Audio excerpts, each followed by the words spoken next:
So it's been over 2 years since Splatoon 3 was released on Nintendo Switch. And this was a game that got a lot of great reviews across the board from multiple gaming publications.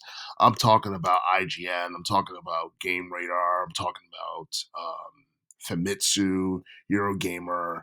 The Guardian gave it like 4 stars. But it's also one of those games that I think it got somewhat of a polarized reception after its release because there were some cool things about Splatoon 3, like the world development, the weapons, like the game mode, stuff like that. But some of the major problems with Splatoon 3 the the servers, like the online gameplay had like bad servers. The map designs was not as good as the first two games. Issues with like terrible matchmaking online. Um, I don't know. It has its share of flaws and faults, but at the same time, it's one of those games that didn't sell as much as its predecessor did. And I think this game actually did pretty well by today's standards because this game came out back in fall of 2022. And after its release, it sold roughly under 12 million copies.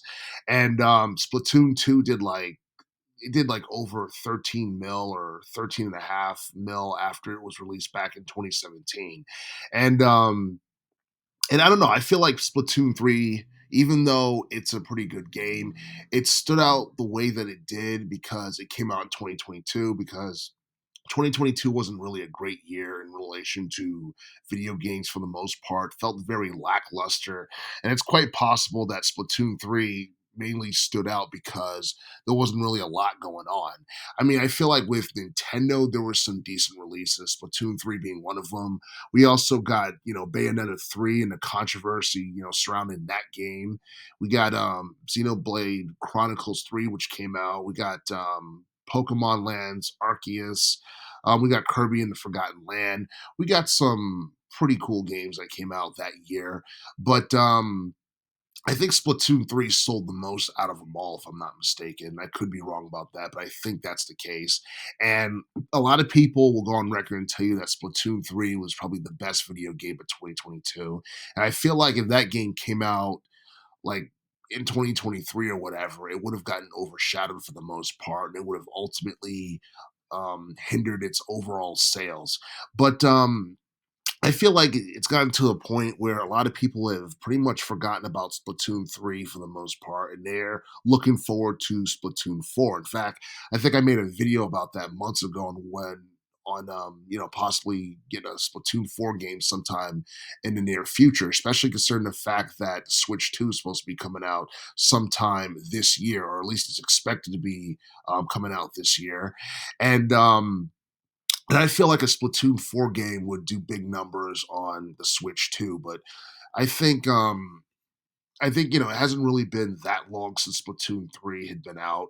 But at the same time, it's not like there's significant gaps, in relation to when Nintendo released games within the series, because the original Splatoon game came out back in 2015. Then we got Splatoon 2 in 2017, and then we got Splatoon 3 in 2022. So the gaps are not necessarily big, and it's quite possible that within the next like year or two, we'll probably get a Splatoon 4.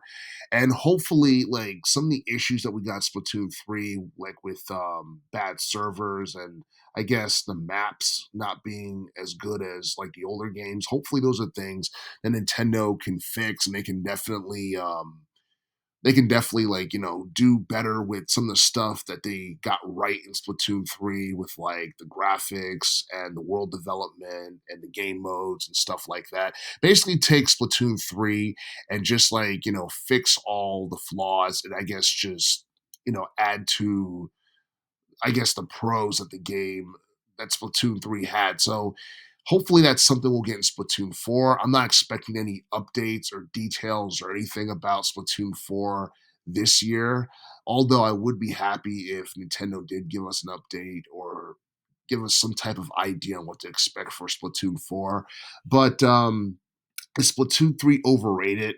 Um, Maybe just a little. I don't think it's it's not bad or anything like that. Some people would say that this is probably like the worst entry within the three games, but it doesn't mean that it's a bad game. It's just that it's not as popular as the second game.